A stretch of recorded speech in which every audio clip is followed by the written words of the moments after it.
ಓಂ ಶಾಂತಿ. ನಾವೆಲ್ಲ ಆತ್ಮರು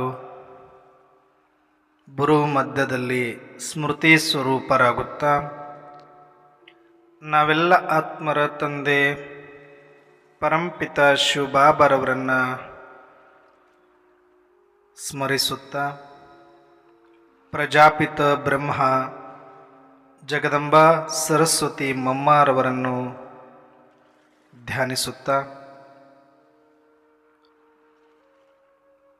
ಪ್ರತಿದಿನದಂತೆ ಈ ದಿನವೂ ಸಹ ಈ ಮುರಳಿ ಚಿಂತನೆಯಲ್ಲಿ ಭಾಗವಹಿಸಿರುವ ನನ್ನೆಲ್ಲ ಸಹೋದರಾತ್ಮರಿಗೆ ಸ್ವಾಗತ ಸುಸ್ವಾಗತ. ಪ್ರತಿದಿನದಂತೆ ಈ ದಿನವೂ ಸಹ ಬಾಬಾರವರು ಮುರಳಿಯ ಅನೇಕ ವಿಚಾರವನ್ನು ತಿಳಿಸಿದರೆ, ಅದರಲ್ಲೂ ಈ ದಿನದ ಮುರಳಿಯ ಮುಖ್ಯ ಸಾರದ ಕುರಿತಾಗಿ ಒಂದಷ್ಟು ಕಾಲ ನಾವು ಚಿಂತನೆಯನ್ನು ಮಾಡೋಣ. ಈ ದಿನದ ಮುರಳಿಯ ಮುಖ್ಯ ಸಾರವಾಗಿದೆ, मीठे बच्चे विचार सागर मंथन कर एक ऐसी टॉपिक निकालो जो सब जगह एक ही टॉपिक पर भाषण चले, यही है तुम्हारी यूनिटी. ಈ ದಿನ ಬಾಬರವರು ನಮಗೆ ಹೋಮ್ವರ್ಕನ್ನು ಕೊಟ್ಟಿದ್ದಾರೆ.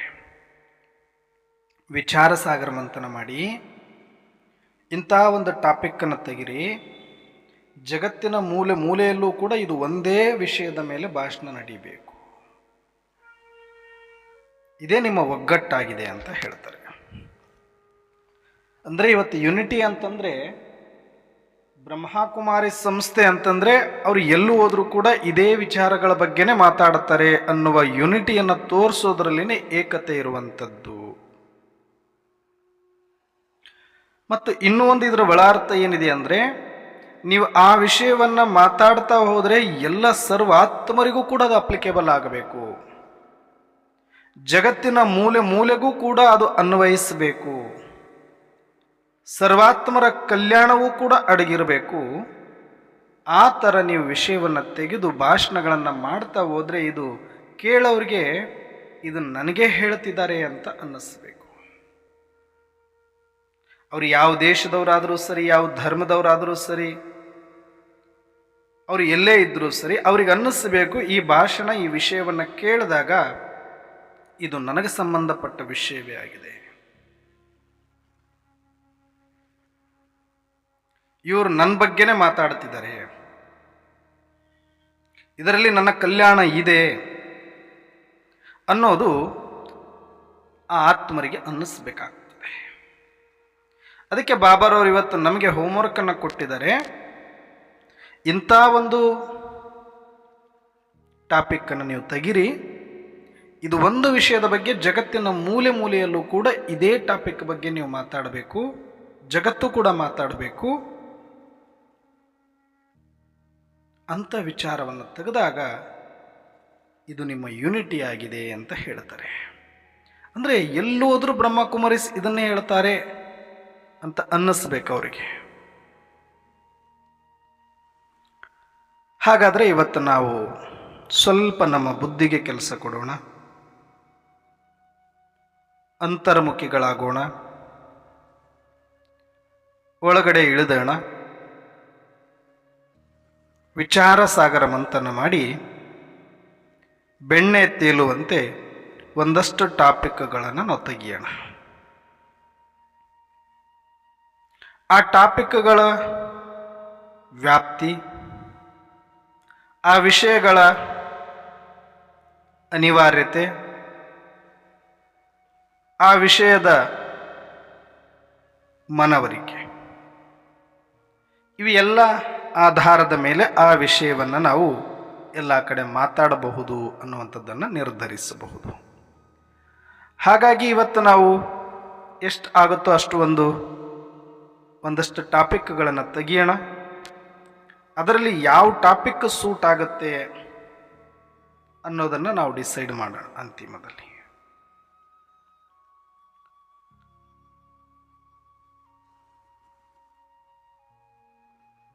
ಹಾಗಾದರೆ ಇವತ್ತು ನಾನು ಯಾವುದನ್ನು ನೋಡಿ ಇನ್ಸ್ಪೈರ್ ಆಗಿದ್ದೀನಿ, ಯಾವುದನ್ನು ಕೇಳಿ ಇದು ಸತ್ಯ ಅಂತ ನನಗನ್ನಿಸ್ತು, ಯಾವುದನ್ನು ಕೇಳಿ ಇದು ನಾನೇನಾದರೂ ಮಾಡ್ಕೊಳ್ಳೋದಕ್ಕೆ ನನಗೆ ಲಾಭ ಇದೆ ಅಂತ ಅನ್ನಿಸ್ತು, ಅಂಥ ವಿಚಾರಗಳು ಯಾವುದು, ಆ ಪಾಯಿಂಟ್ಸ್ಗಳು ಯಾವುದು ಅನ್ನೋದನ್ನು ಮೊದಲು ನಾವು ನಮ್ಮದೇ ಆದ ವ್ಯಾಪ್ತಿಯಲ್ಲಿ ನೋಡ್ಕೊಳ್ಬೇಕಾಗತ್ತೆ. ಯಾಕೆಂದರೆ ಜಗತ್ತಿನಲ್ಲಿರುವ ಮನುಷ್ಯರೆಲ್ಲರಂತೆ ನಾನು ಕೂಡ ಮನುಷ್ಯನೇ. ಅವರೆಲ್ಲರಿಗಿರುವಂಥ ಇಚ್ಛೆಗಳು, ಆಸೆ ಆಮಿಷಗಳು ಅಥವಾ ಜೀವನದ ಒಂದು ವ್ಯಾಪ್ತಿ ನನಗೂ ಕೂಡ ಅಷ್ಟೇ ಇರುವಂಥದ್ದು. ಇವತ್ತು ನಾನಿದನ್ನು ಅರ್ಥ ಮಾಡಿಕೊಂಡು ನಾನಿದ್ರೊಳಗಡೆ ನಡೀತಾ ಇದ್ದೀನಿ ಅಂತಂದರೆ ನನಗಿಲ್ಲಿ ಏನು ಇಷ್ಟ ಆಯಿತು, ಯಾವ ವಿಚಾರ ಮನವರಿಕೆ ಆಗಿರೋದ್ರಿಂದ ನಾನು ಈ ಒಂದು ಸಂಸ್ಥೆಯಲ್ಲಿ ಗಟ್ಟಿಯಾಗಿ ನಿಂತ್ಕೊಂಡೆ ಅನ್ನುವಂಥ ಪ್ರಶ್ನೆಯನ್ನು ನಮಗೆ ನಾವು ಹುಡುಕೊಂಡ್ಬಿಟ್ರೆ ಬಹುಶಃ ನಮಗೆ ಉತ್ತರ ಸುಲಭ ಆಗುತ್ತೆ ಅಂತ ನಾನು ಭಾವಿಸ್ತೇನೆ. ಬಹಳಷ್ಟು ಆತ್ಮರು ಹೇಳ್ತಾರೆ ಇಲ್ಲಿಗೆ ಬಂದ ಮೇಲೆ, ಇಲ್ಲ ಇಲ್ಲಿ ಎಲ್ಲರೂ ಕೂಡ ನನಗೆ ಪಾಪಿ ಅಂತ ಹೇಳ್ತಾ ಇದ್ರು, ನೀಚ ಅಂತ ಹೇಳ್ತಾ ಇದ್ರು, ನೀನು ಸರಿ ಇಲ್ಲ ಅಂತ ಹೇಳ್ತಾ ಇದ್ರು, ನನ್ನನ್ನು ಬಹಳ ಕೆಟ್ಟದಾಗಿ ತುಚ್ಛವಾಗಿ ನೋಡ್ತಾ ಇದ್ರು. ಆದರೆ ಇಲ್ಲಿ ನೀನು ಪವಿತ್ರ ಆತ್ಮ ಇದೆಯಾ, ನೀನು ಶಾಂತಿ ಆತ್ಮ ಇದೆಯಾ, ನೀನು ಶಿವ ಸಂತಾನ ಇದೆಯಾ, ನೀನು ಶಿವಪುತ್ರನಿದೆಯಾ, ನೀನು ಚೈತನ್ಯನಿದೆಯಾ, ನೀನು ಅವಿನಾಶಿ ಇದೆಯಾ, ನೀನು ದೇವಾತ್ಮನಿದೆಯಾ, ನೀನು ಪ್ರಕೃತಿ ಜಿತಾತ್ಮನಿದೆಯಾ ಅನ್ನುವಂಥ ಎಷ್ಟು ಮಹಿಮೆಯನ್ನು ನನಗೆ ಮಾಡ್ತಾರೆ. ಇಲ್ಲಿ ಎಷ್ಟು ಸ್ವಮಾನಗಳಿದೆ, ನನಗೆ ಎಷ್ಟು ಬಿರುದುಗಳಿದೆ.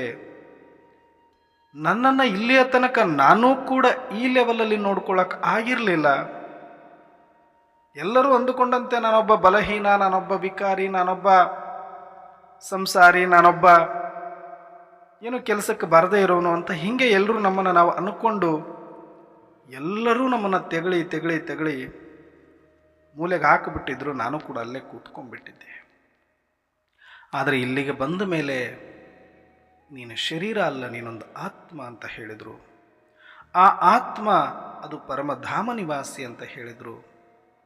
ಮತ್ತು ನೀನು ಆತ್ಮ ಪರಮಾತ್ಮನ ಸಂತಾನ ಅಂತ ಹೇಳಿದರು. ನಿನಗೆ ಜನನ ಮರಣಗಳಿಲ್ಲ ಅಂತ ಹೇಳಿದರು. ಎಷ್ಟು ಖುಷಿಯಾಯಿತು ನನಗೆ ಅಂದರೆ ಈ ಒಂದು ಮಾತು ನನ್ನನ್ನು ತುಂಬ ಇನ್ಸ್ಪೈರ್ ಮಾಡಿತು ಅನ್ನುವಂಥದ್ದು. ಎಷ್ಟೋ ಆತ್ಮರು ಈ ಆತ್ಮದ ಸತ್ಯವನ್ನು ತಿಳ್ಕೊಂಡಾಗ ಅದೇ ಕಾರಣಕ್ಕಾಗಿ ನಾನು ಇಲ್ಲಿ ಉಳ್ಕೊಂಡಿದ್ದೀನಿ ಅನ್ನುವಂಥ ಅನುಭವವನ್ನು ನಾವು ಕೇಳಿದ್ದೀವಿ.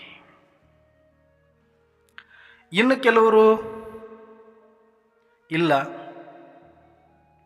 ನಾನು ಪರಮಾತ್ಮ ಇದ್ದಾನೆ ಅಂತ ಅನ್ನೋದನ್ನು ಒಪ್ಕೊಂಡಿದ್ದೆ, ಅನೇಕ ಶರಣ ಸಂತರಿಂದ ಅವರನ್ನು ಹುಡುಕ್ತಾ ಇದ್ದೆ, ಅವರ ಮಾರ್ಗದರ್ಶನದಲ್ಲಿ ನಡೀತಾ ಇದ್ದೆ. ಆದರೆ ಯಾವತ್ತಾದರೂ ಒಂದು ದಿನ ಆ ಪರಮಾತ್ಮನ ದರ್ಶನ ಮಾಡಲೇಬೇಕು ಅನ್ನುವಂಥ ಉತ್ಕಟ ಇಚ್ಛೆ ಇತ್ತು. ಅನೇಕ ಗ್ರಂಥಗಳನ್ನು, ಪುಸ್ತಕಗಳನ್ನು ಓದಿದೆ. ಆದರೆ ಯಾರೊಬ್ಬರೂ ಕೂಡ ಪರಮಾತ್ಮ ಇಲ್ಲೇ ಇದ್ದಾರೆ, ಹೀಗೆ ಇದ್ದಾರೆ ಅನ್ನುವಂಥ ಸತ್ಯವನ್ನು ಎಲ್ಲೂ ಕೂಡ ಹೇಳಲಿಲ್ಲ. ಆದರೆ ಈ ಒಂದು ಪುಸ್ತಕದಲ್ಲಿ ಅಥವಾ ಈ ಒಂದು ಕೋರ್ಸಿನಲ್ಲಿ ಬ್ರಹ್ಮಕುಮಾರಿ ಸಂಸ್ಥೆಯಲ್ಲಿ ಹೇಳಿದರು, ಧರೆಯಲ್ಲಿ ಪರಮಾತ್ಮ ಬಂದಿದ್ದಾನೆ ಅನ್ನುವಂಥ ಸತ್ಯ ಹೇಳಿದರು. ಇನ್ನು ಕುತೂಹಲ ಜಾಸ್ತಿಯಾಗಿ ನಾನು ಬಂದರೆ ಇಲ್ಲಿ ದೊಡ್ಡ ಒಂದು ಇತಿಹಾಸವೇ ಕೇಳಲಿಕ್ಕೆ ನನಗೆ ಸಿಕ್ತು. ಇಲ್ಲಿ ಆತ್ಮದ ಇತಿಹಾಸ, ಪಾತ್ರಗಳ ಇತಿಹಾಸ, ಸೃಷ್ಟಿಯ ಇತಿಹಾಸ, ಸಮಯದ ಇತಿಹಾಸ, ಪರಮಾತ್ಮನ ಆದಿ ಮಧ್ಯ ಅಂತ್ಯ ಎಲ್ಲವೂ ಕೂಡ ಇಲ್ಲಿ ಎಲ್ಲೂ ಇರದ ಈ ಜ್ಞಾನ ನೋಡಿ ಇಲ್ಲಿ ಸತ್ಯ ಇದೆ, ಆ ಸತ್ಯಂ ಶಿವಂ ಸುಂದರಂ ಕೂಡ ಇದ್ದಾರೆ ಎನ್ನುವಂಥ ನಂಬಿಕೆ ನನಗೆ ಬಂತು. ಹಾಗಾಗಿ ನಾನು ಈ ಸಂಸ್ಥೆಯಲ್ಲಿ ಉಳ್ಕೊಂಡೆ ಅನ್ನುವಂಥ ಮಾತುಗಳು ಕೂಡ ಪರಮಾತ್ಮನ ಅವತರಣೆಯ, ಪರಮಾತ್ಮನ ಜ್ಞಾನದ ಒಂದು ಸ್ಫೂರ್ತಿಯಿಂದ ಇವತ್ತು ನಾನು ಉಳ್ಕೊಂಡಿದ್ದೀನಿ ಅಂತನ್ನುವಂಥ ಅನುಭವವನ್ನು ನಾವು ಕೇಳಿದ್ದೀವಿ.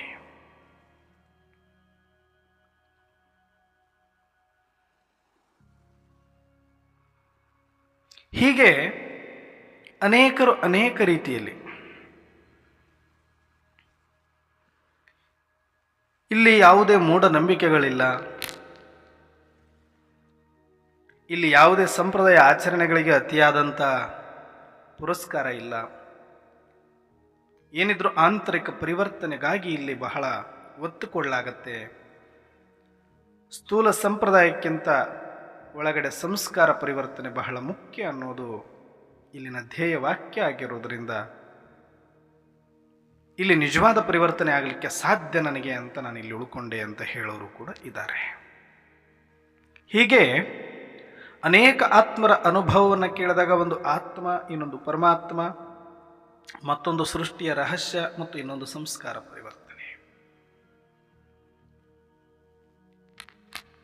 ಎಷ್ಟೋ ವಿಚಾರಗಳಿಗೆ ನಾವು ಇನ್ಸ್ಪೈರ್ ಆಗಿದ್ದೀವಿ. ಆದರೆ ಜಗತ್ತಿನಲ್ಲಿರುವ 90% ಆತ್ಮರಿಗೆ ಈ ವಿಚಾರಗಳು ಬೇಕಾಗಿದೆ. ತಮ್ಮ ಬಗ್ಗೆ ತಮಗೆ ಏನೆಲ್ಲ ಯಾರೆಲ್ಲ ಹೇಳಿದರೋ ಅದರಿಂದ ತುಂಬ ಬೇಸರವಾಗಿದ್ದಾರೆ. ಅವರಿಗೆ ಒಬ್ಬರೂ ಕೂಡ ಅವರಲ್ಲಿರುವ ಒಳ್ಳೆಯತನವನ್ನು ಗುರುತಿಸುವವರು ಜಗತ್ತಿನಲ್ಲಿ ಯಾರೂ ಇಲ್ಲದಾಗ ಹೋಗಿದೆ.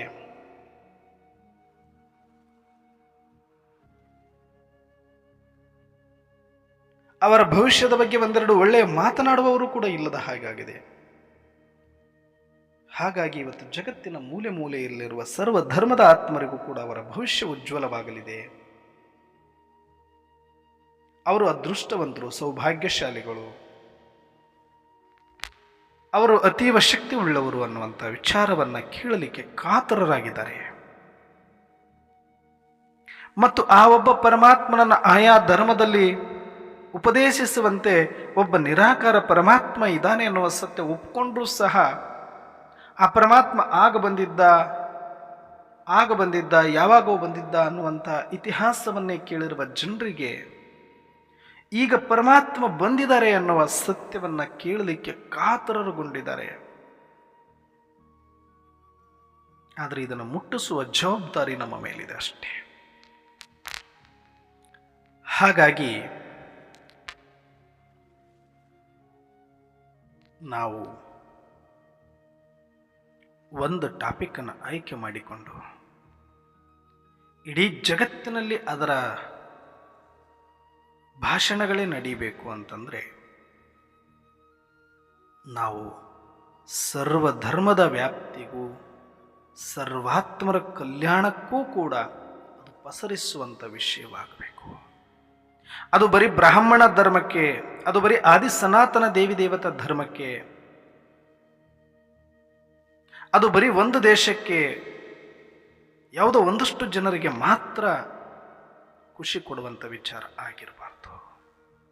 ಬದಲಾಗಿ ಅದು ಧರ್ಮ, ದೇಶ, ಭಾಷೆಗಳನ್ನು ಮೀರಿ ಸರ್ವಾತ್ಮರಿಗೆ ತಲುಪುವಂತಹ ಮತ್ತು ಇಷ್ಟ ಆಗುವಂತಹ ಮತ್ತು ಅನಿವಾರ್ಯ ಇರುವಂಥ ಟಾಪಿಕ್ಕನ್ನು ನಾವು ತೆಗೆದಾಗ ಮಾತ್ರ ಅದು ಜಗತ್ತಿನಾದ್ಯಂತ ಆ ವಿಷಯದ ಕುರಿತಾಗಿ ಭಾಷಣ ನಡೆಯುವಂಥ ದಿನಗಳು ಬರಲಿಕ್ಕೆ ಸಾಧ್ಯ ಇದೆ. ಹಾಗಿದ್ರೆ ಯಾವುದು? ಯಾವ ವಿಚಾರದ ಬಗ್ಗೆ ನಾವು ಮಾತಾಡ್ಬೋದು?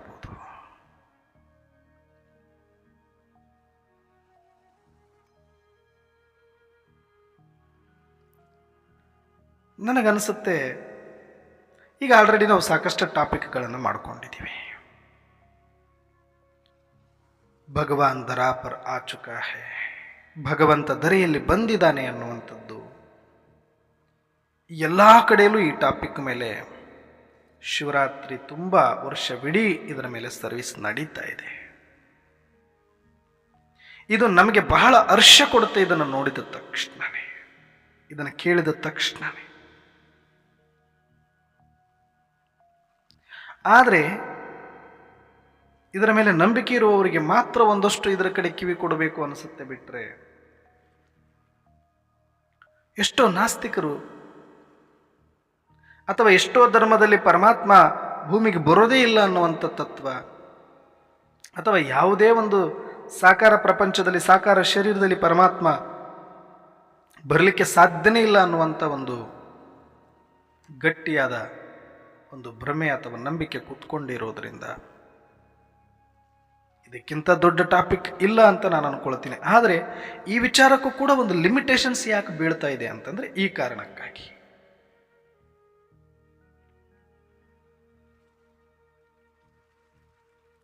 ಬಂದ್ರು ಬಂದಿಲ್ಲ ಅಂದ್ರೆ ಈಗ ಆಲ್ರೆಡಿ ನಾವು ಒಪ್ಕೊಂಡಿದ್ದೀವಿ, ಅವರಿಗೆ ಎಲ್ಲೋ ಒಂದು ಕಡೆ ಯಾವುದೋ ರೂಪದಲ್ಲಿ ಶರಣಾಗಿದ್ದೀವಿ ಅಂತ ನಂಬಿಕೊಂಡು ಹೋಗ್ತಾ ಇರೋರಿಗೆ ಭಗವಂತ ಬಂದಿದ್ರು ಬರದೇ ಇದ್ರು ಅವ್ರಿಗೆ ಫರಕ್ ಬೀಳ್ತಾ ಇಲ್ಲ. ಯಾಕಂದ್ರೆ ಈಗ ಆಲ್ರೆಡಿ ಅವರು ಸಂತೃಪ್ತರಾಗ್ಬಿಟ್ಟಿದೀವಿ ಅನ್ನೋ ಲೆವೆಲಲ್ಲಿದ್ದಾರೆ. ಯಾವುದೋ ಒಂದು ರೂಪದಲ್ಲಿ, ಯಾವುದೋ ಒಂದು ಚಿತ್ರದಲ್ಲಿ, ಯಾವುದೋ ಒಂದು ಧರ್ಮದಲ್ಲಿ ಕಂಡುಕೊಂಡ್ಬಿಟ್ಟಿದ್ದಾರೆ. ಇವರೇನೋ ಹೇಳ್ತಾರೆ, ಯಾಕಂದ್ರೆ ಈ ತರ ಮೊದಲಲ್ಲ ಇದು ಹೇಳ್ತಾರೆ. ಕ್ರಿಶ್ಚಿಯನ್ರು ಬಂದಾಗ ಅವರು ಪಾಂಪ್ಲೆಂಟ್ ಹಂಚೋದು, ಭಗವಂತ ಬಂದು ಭಗವಂತ ಸಂದೇಶ ಕೊಟ್ಟಿದ್ದಾರೆ ಅಂತ ಹೇಳ್ತಾರೆ. ಅಲ್ಲ ಹೇಳಿರುವಂಥ ಮಾತುಗಳು ಮಹಾವಾಕ್ಯಗಳು ಅಂತ ಮುಸ್ಲಿಂ ಅವರು ಕೂಡ ಹೇಳ್ತಾರೆ. ಅನೇಕರು ಕೂಡ ಈ ಭಗವಾನ್ ಉವಾಚ ಅಂತ ಭಗವದ್ಗೀತನೂ ಕೂಡ ಬಂದೋಗ್ಬಿಟ್ಟಿದೆ. ಈ ಥರ ಹೊಸದಲ್ಲ ಇದು. ಭಗವಂತ ಬಂದಿದ್ದಾರೆ, ಭಗವಂತ ಹೇಳಿದ್ದಾರೆ, ಭಗವಂತ ಏನೋ ಸಂದೇಶ ಕೊಟ್ಟಿದ್ದಾರೆ ಅನ್ನೋ ಮಾತುಗಳು ಇದು ಸಾವಿರಾರು ವರ್ಷಗಳಿಂದ ಹಳೆಯ ಟಾಪಿಕ್ ಆಗಿ ಹೋಗಿರೋದ್ರಿಂದ ಬಹುಶಃ ಇದರ ಕಡೆಗೆ ಸ್ವಲ್ಪ ಅಷ್ಟಾಗಿ ಜನಗಳು ಇನ್ನೂ ತಿರುಗಿ ನೋಡ್ತಾ ಇಲ್ಲವೇನೋ ಅಂತ ನನಗೊಂದು ಸಂಶಯ. ಹಾಗಿದ್ರೆ ಈಗ ಏನು ಮಾಡಬೇಕು?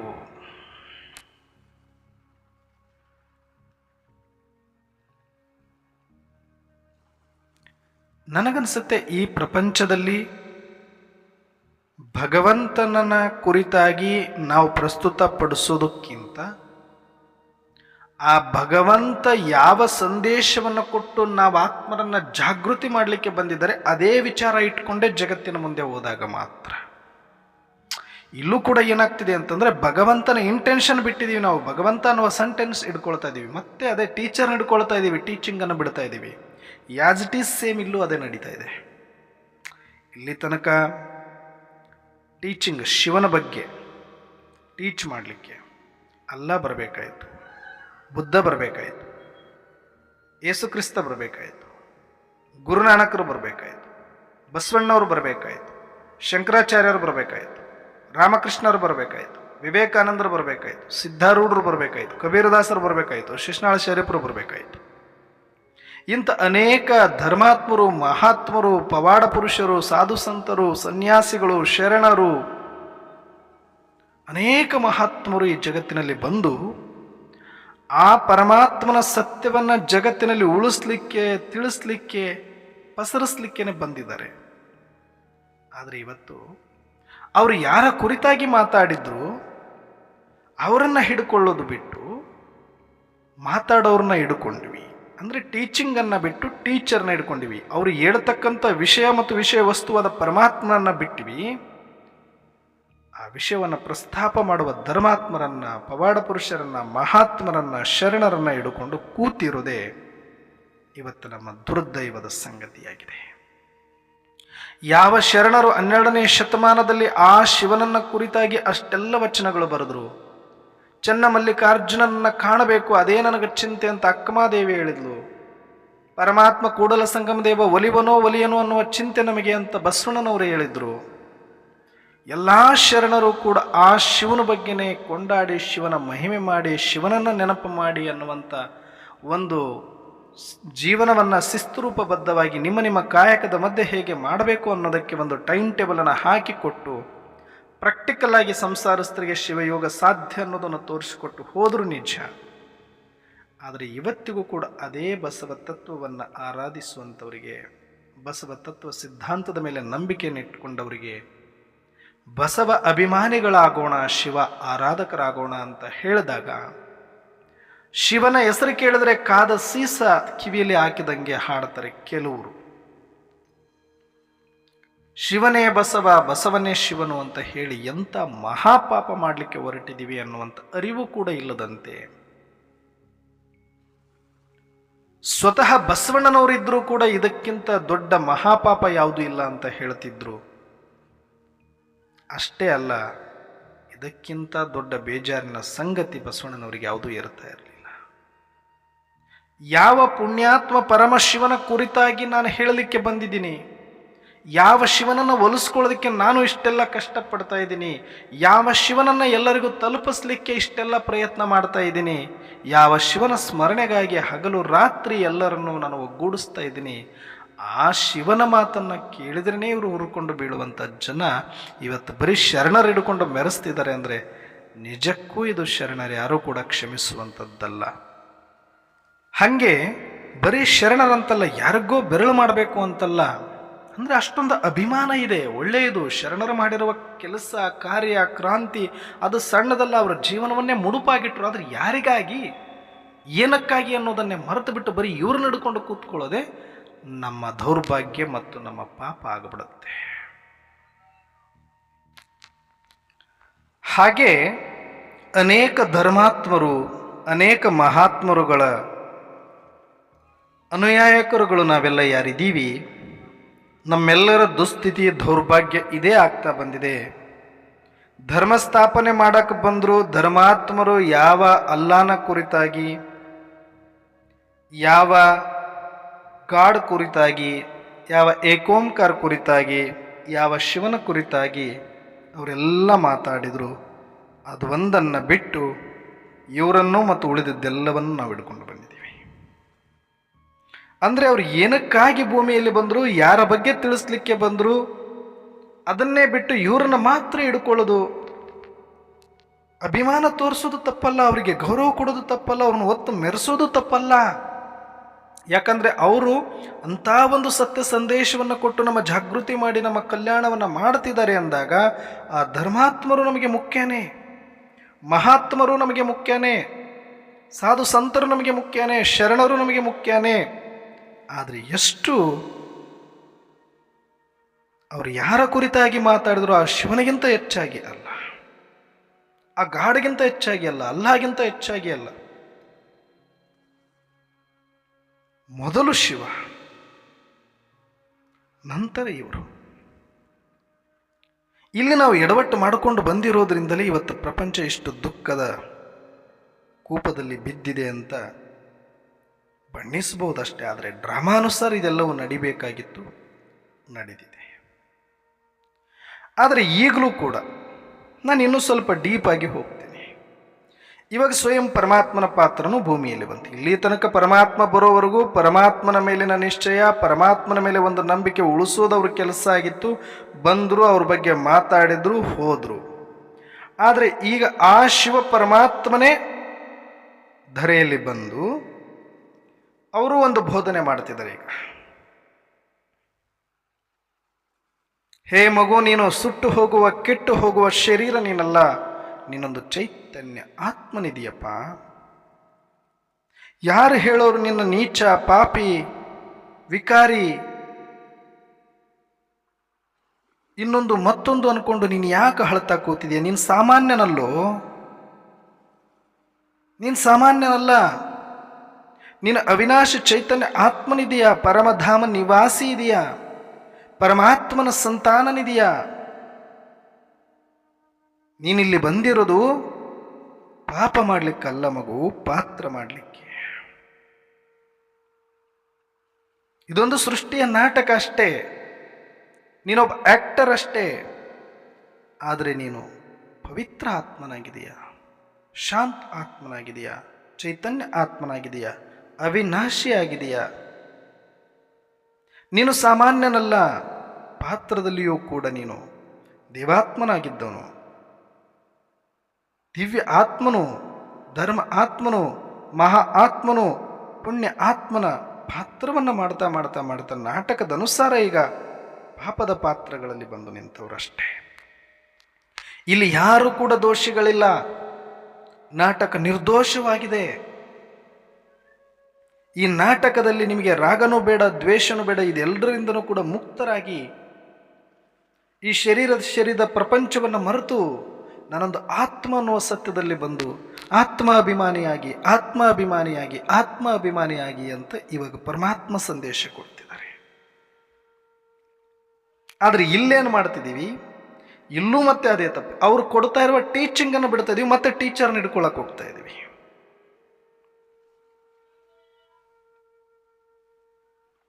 ಇಲ್ಲಿಯ ತನಕ ಸಾಕಷ್ಟು ಆ ಶಿವನ ಮಂದಿರಗಳನ್ನು ಕಟ್ಟಿದೀವಿ, ಜಪ ಮಾಡಿದ್ವಿ, ತಪ ಮಾಡಿದ್ವಿ. ಆದರೆ ಈಗ ಆ ಶಿವ ಬಂದು ಏನು ಹೇಳ್ತಿದ್ದಾರೆ ಅನ್ನೋದು ಕೇಳಿಸ್ಕೊಳ್ದೇನೆ ಸುಮ್ಮನೆ ಎಮೋಷ್ನಲ್ ಆಗಿ ಹೋದರೆ, ಈಗ ನೋಡಿ, ಯಾರಾದರೂ ಒಬ್ಬರು ದೊಡ್ಡವರು ಬರ್ತಾರೆ, ಒಂದು ದೊಡ್ಡ ಕಾರ್ಯಕ್ರಮ ನಡೀತಾ ಇರುತ್ತೆ, ಲಕ್ಷಾಂತರ ಜನ ಸೇರಿರ್ತಾರೆ ಆ ಒಂದು ಕಾರ್ಯಕ್ರಮಕ್ಕೆ. ಯಾರೋ ಒಬ್ಬ ದೊಡ್ಡ VIP ಬರ್ತಾರೆ ಅಂತಲೇ ಸೇರಿರ್ತಾರೆ. ಆ VIP ಬರ್ತಾರೆ, ಇವರಿಗೆ ಅವರಂದ್ರೆ ಅಭಿಮಾನ, ಖುಷಿ ಇದೆ, ಇಲ್ಲ ಅಂತಲ್ಲ. ಅವರು ಬಂದು ಇನ್ನೂ ಫ್ಲೈಟ್ ಇಳಿತಿದ್ದಂಗೆ ಅವ್ರ ಮೇಲೆ ಹೋಗಿ ಲಕ್ಷಾಂತರ ಜನ ಮುಗಿಬಿದ್ರೆ, ಅವ್ರನ್ನ ಸ್ಟೇಜ್ ಹತ್ರ ಬರಲಿಕ್ಕೆ ಬಿಡದೇ ಇದ್ದರೆ ಅದನ್ನು ಪ್ರೀತಿ ಅನ್ನಬೇಕಾ, ಅಭಿಮಾನ ಅನ್ನಬೇಕಾ, ಅಥವಾ ಉಚ್ಚ ಅಭಿಮಾನ ಅನ್ನಬೇಕಾ, ಏನನ್ನಬೇಕು ಇದಕ್ಕೆ?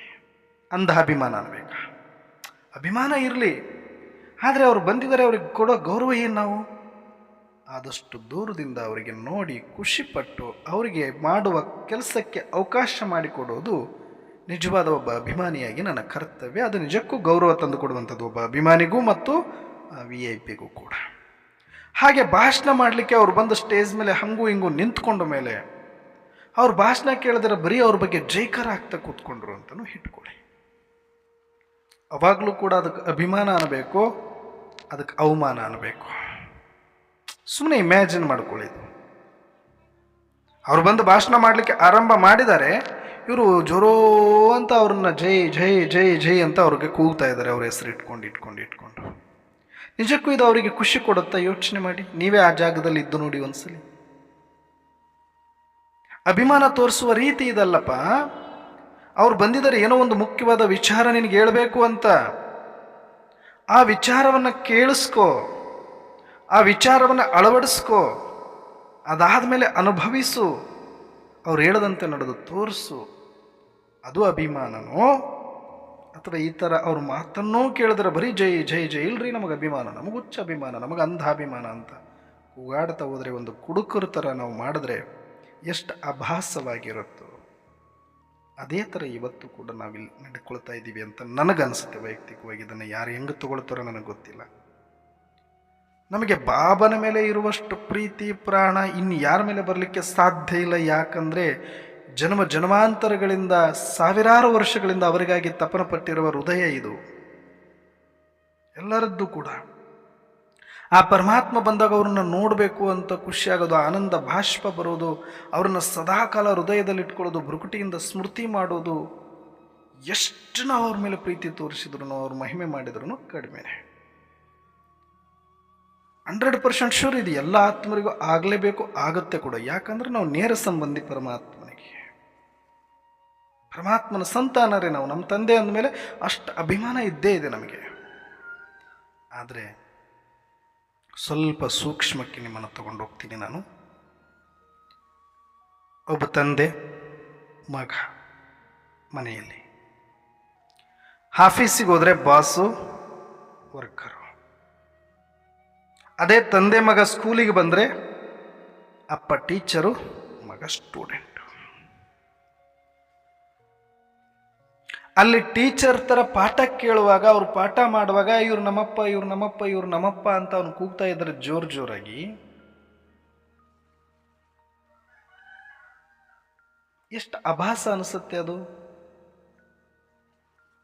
ಎಷ್ಟು ಅಸಹ್ಯವಾಗಿರುತ್ತೆ ಅದು. ಸಂಬಂಧ ಇದ್ದೇ ಅದೇ ಅಲ್ವಾ, ಅದನ್ನು ಹೇಳ್ಕೋಬೇಕು ಅಂತ ಏನಿಲ್ಲ. ಅವ್ರ ಮೇಲೆ ಅಭಿಮಾನ ಇದೆ, ಗೌರವ ಇದೆ. ಆದರೆ ಅವ್ರು ಬಂದು ಇಲ್ಲಿ ಯಾರೋ 4 ಜನಕ್ಕೆ ಎಲ್ರಿಗೂ ಪಾಠ ಮಾಡ್ತಿದ್ದಾರೆ ಅಂತಂದಾಗ, ಅದರಲ್ಲಿ ಎಲ್ರದ್ದು ಕೂಡ ಕಲ್ಯಾಣ ಇದೆ ಅಂದಾಗ, ಆ ಟೈಮಲ್ಲಿ ನಾನು ಕೂಡ ಆ ಪಾಠದ ಕಡೆಗೆ ಗಮನ ಕೊಟ್ಟು ಒಬ್ಬ ವಿದ್ಯಾರ್ಥಿಯಾಗಿ ಅವರು ಹೇಳೋದನ್ನು ಕೇಳಿ ಹೋಮ್ವರ್ಕ್ ಮಾಡಿ ಅವರಿಗೆ ತೋರಿಸಿ ರ್ಯಾಂಕ್ ಬಂದು ನನ್ನ ಮಗ ಅಂತ ಪ್ರೂವ್ ಮಾಡಬೇಕು. ಅಥವಾ ನಮ್ಮಪ್ಪ ನಮ್ಮಪ್ಪ ನಮ್ಮಪ್ಪ ಅಂತ ಎಷ್ಟು ಅಭಿಮಾನದಿಂದ ಬರೀ ಕೂಗಾಡ್ಕೊಂಡು ಪಾಠ ಕೇಳೋಕ್ಕೂ ಆಗದೆ ನಮ್ಮಪ್ಪ ಬಿಡು ಅಂದರೆ ಪಾಸ್ ಮಾಡ್ತಾರ?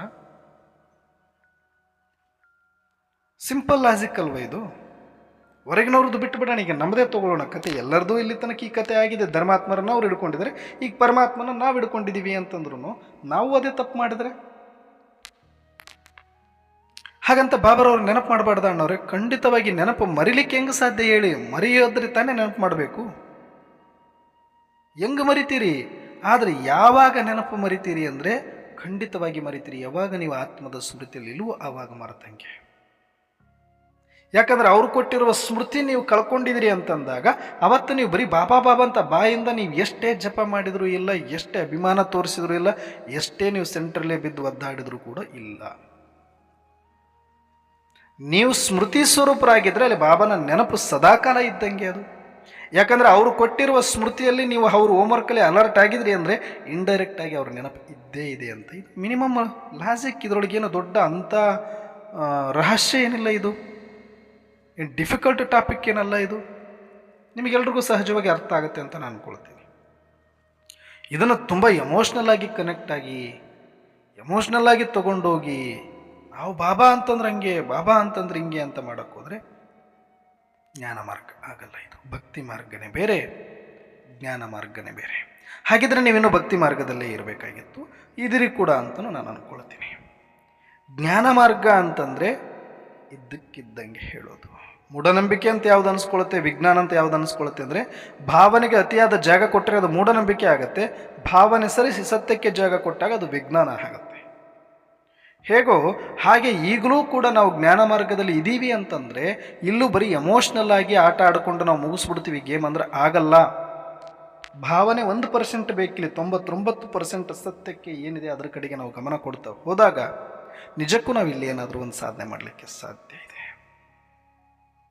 ಅದಕ್ಕೆ ನಿಜಕ್ಕೂ ನೀವು ಬಾಬನ ನೆನಪು ಮಾಡ್ತಿದ್ರೆ ಇಲ್ಲ ಅಂತ ನಿಮ್ಮನ್ನು ನೀವು ಚೆಕ್ ಮಾಡ್ಕೊಳ್ಬೇಕು ಅಂದರೆ ನಾನು ಹೇಳೋದೊಂದೇ, ನಿಮ್ಮ ಆತ್ಮದ ಸ್ಮೃತಿ ಹತ್ತಿದೆಯೋ ಆರಿದೆಯೋ ಆ ಜ್ಯೋತಿ.